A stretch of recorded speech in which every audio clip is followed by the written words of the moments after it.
Good evening. Welcome back into more from day one. As we left off in the afternoon, more of our Sov Cit moron extraordinaire, Rick Martin. Now these are all documented. So what this is called stare decisis. Okay, we're running a case that's already been won in the Supreme Court, and they're in violation of their oath of office when they don't pay attention. My license plate doesn't give you.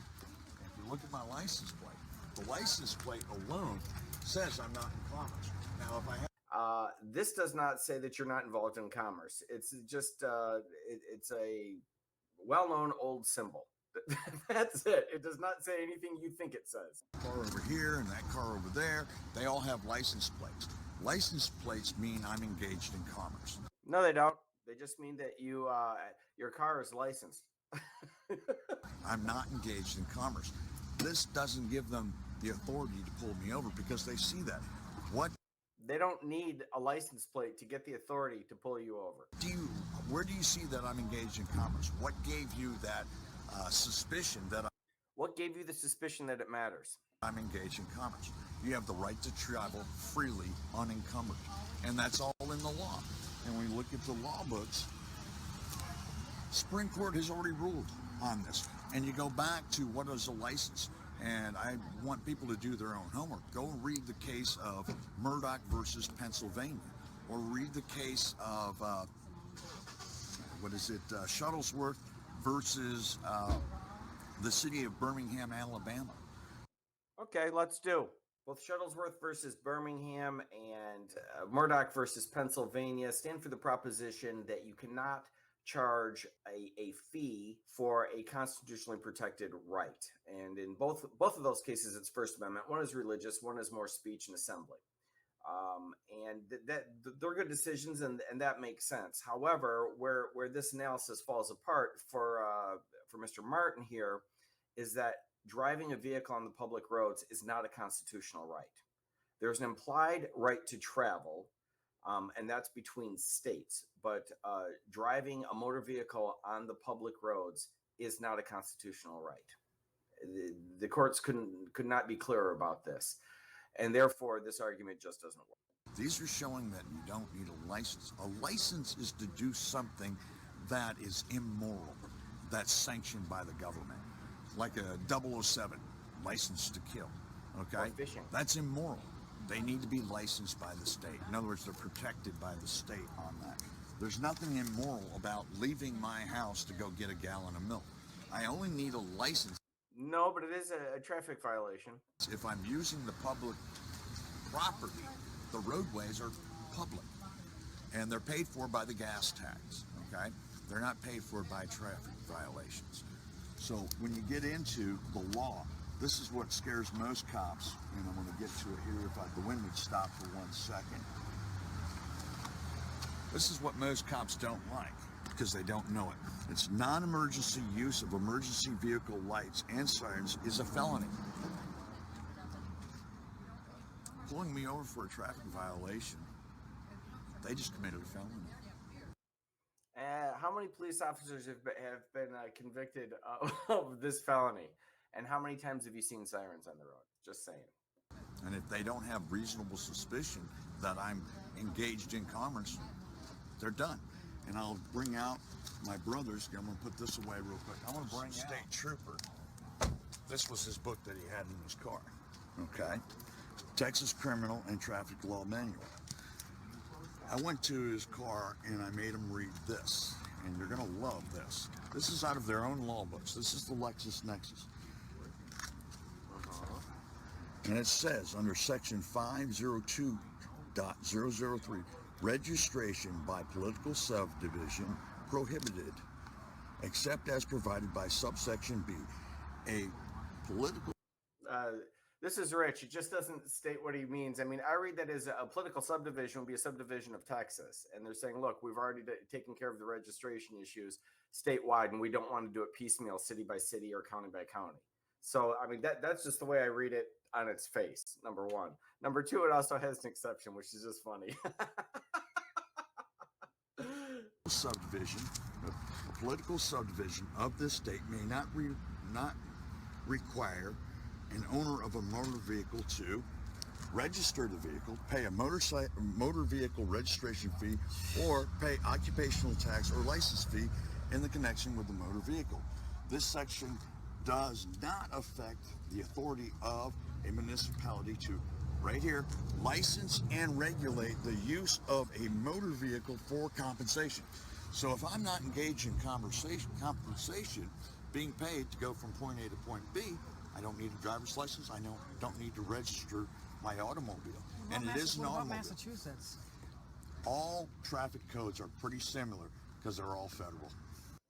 Nope, they're not. They're all in the state. He says all traffic codes are federal, as he's holding the Texas vehicle and criminal code. And why is it that? Because his brother or somebody was a police officer and they needed that for a reference, because it's state law. They're pretty much the Is same. that copy of Massachusetts? Yeah. It's you can online? You can find it, and I will tell you, go to like Amazon or eBay and buy a used one. My brother had to pay $300 for this book. Okay, and then you look at it here. Imposed a permit fee or street rental charge for the operation of each motor vehicle, okay, used to transport passengers for compensation. So who needs a driver's license? Anybody who wants to drive a vehicle on the public roads. A taxi driver, anybody that's engaged in making money using the public property. Wow, well, there you have it. Finally got video of Rick Martin, aside from him getting thrown in the clink there in Michigan. But that was short. This one we got to let him give his argument, and as you can see, it was awful. It's unbelievable that people listen to him. That's what's unbelievable to me. Well, as you Alrighty, 2 down, 1 to go, and now him as a pseudo lawyer. Again, Law Talk with Mike reading our hands.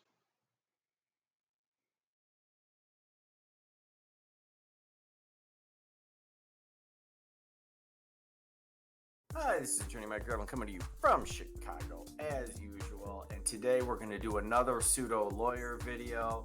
This one we're going to call pseudo lawyer number 2. It's Rick Martin's turn. We also have a fun little response on pseudo lawyer number 1.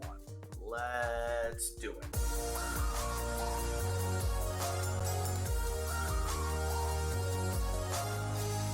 Okay, the setup here is Rick Martin is at his usual tricks, namely making a fool out of himself with confidence. It's good stuff, and he's made prior appearances on the channel, so I think this might qualify him for his own playlist and put him in the ranks with Ronnie Lee Davis, Kirk Pendergrass, and many other non-lawyer wannabe luminaries. But before we get to that, I've got a little response from the last video I did. It's kind of fun, and here it is. So this video is about Law Talk with Mike.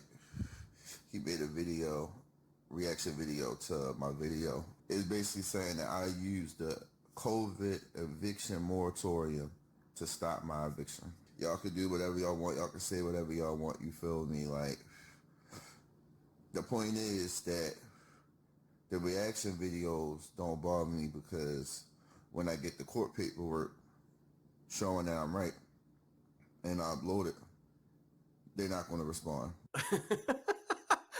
And when you get evicted, which you no doubt will, you're not going to upload video of your eviction. But if I get lucky and somebody sends me video of that situation, I definitely will post a video on that. And don't forget to hit like and subscribe, or the dogs get it.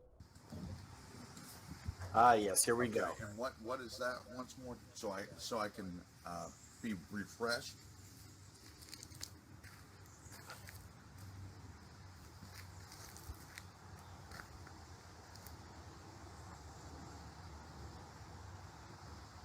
Okay.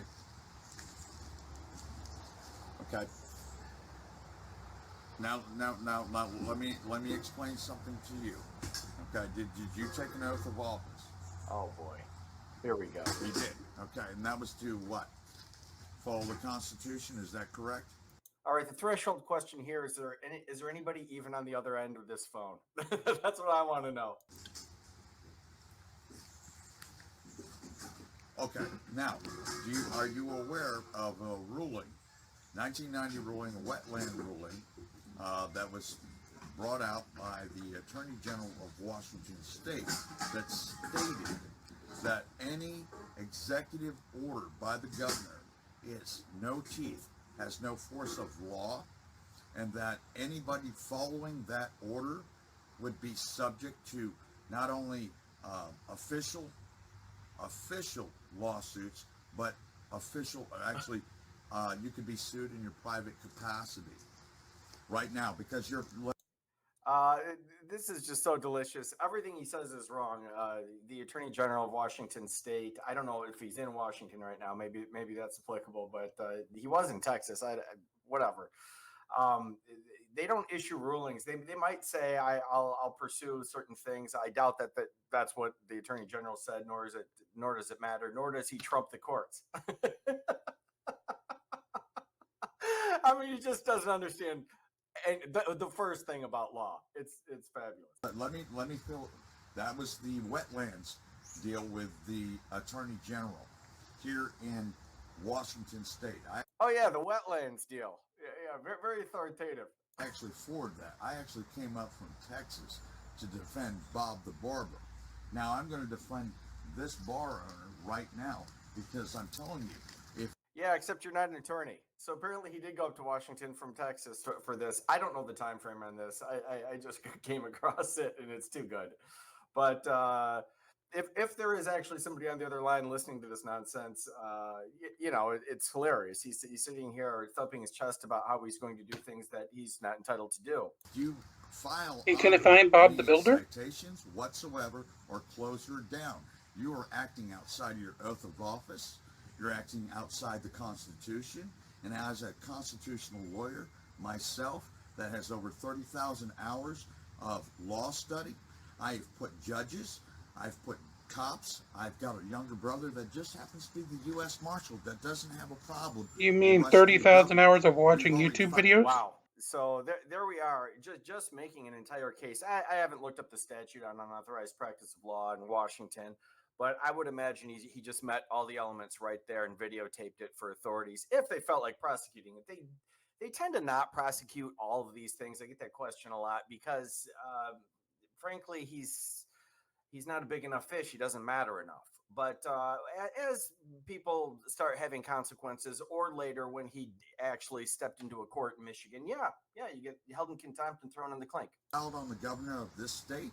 We've already filed against the the Attorney General Ferguson and Bill Gates. Now I'm going to explain something to you. If you proceed with this, I'm going to sue you. Okay, so he can't file against anybody. Their client could file pro se. I mean, his client. He doesn't have a client. He's not an attorney. But the person he's claiming to represent could file pro se actions, and I guess he could ghostwrite them, which is a frightening thought. All of this is just, of course, completely silly. In your private capacity, okay? That means I'm going to sue you for your house and everything you own. Is it worth it to you to proceed on this? You're not going to sue anybody. I mean, what you're just describing, if there's a cause of action, it's not yours, and you're not an attorney. So you're not suing anybody here. This violation of the Constitution. You took an oath, and I will hold you accountable. I will put your feet to the fire. Are you aware of what I'm saying? Well, we got protesters, but that doesn't excuse the law. Well, I just explained the law to you. Mike, I doubt he knows. You did no such thing. It's also hilarious. I mean, I don't want to get too inside baseball because it's just dumb on every level.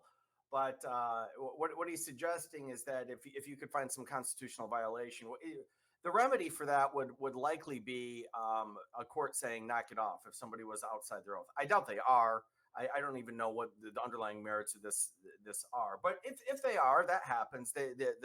The remedy is probably, hey, stop that or whatever. Not a large, civil damages judgment in favor of a private party. Very unlikely. Plausible, but unlikely.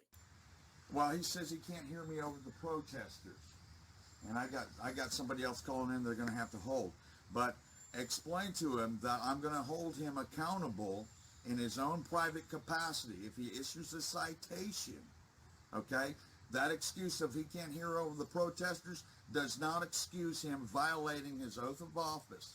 And I will sue him in his private capacity. Oh, keep barking, little doggy. Okay? I will sue him in his private capacity. That means I'm going to take his house. I'm going to take everything that he owns. His cars, everything. I'm going to leave him homeless on the street if he issues a citation. He's going to be nothing but shredded underwear when I'm done with him. Okay, so the source I got this from uploaded it in June 2020. So let's see those receipts now, Rick. I mean, I'm not sure if you're out of jail yet for unauthorized or for contempt or unauthorized practice of law, but if you are, send it to me. Show me all the results that you have along these the lines of these threats here. And where's the U.S. Marshal? I want to talk to that son of a gun too. Okay, so what? You have 200 protesters walking down your street right now. Are they breaking and vandalizing? Okay? Okay, well, here's the bottom line is, okay, you're going to make him aware of this. What we're doing is we're actually filing charges under section, can you hear this? You might want to write it down.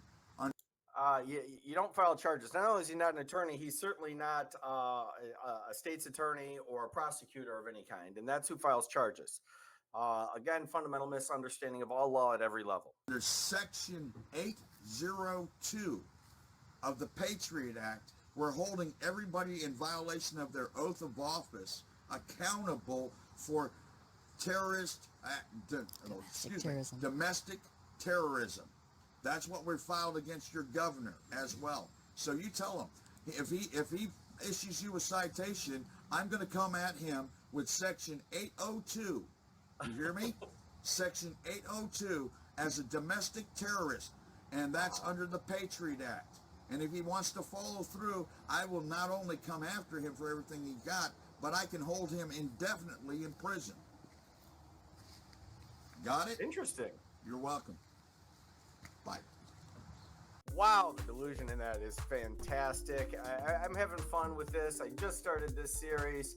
I think, like I said, Rick is going to get his own playlist as well because he's got a few other appearances, and it's always a good time. I don't know if he'll produce any new material. I think he went to jail, but he may even be out already. So I don't know if he's free to go, make more crazy stuff like this, but we'll find out. Here at Law Talk, we like to have fun with silly stuff that happens in court, and every once in a while, and completely by accident, I assure you, you might learn something.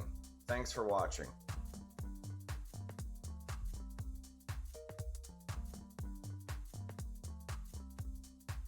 And with that, we will bring this day to a close. As always, please make sure you do like, share, and subscribe. Be kind to one another and release the Krakens as we march along this evening and every evening here from day one. Have the best of nights. We'll see you tomorrow.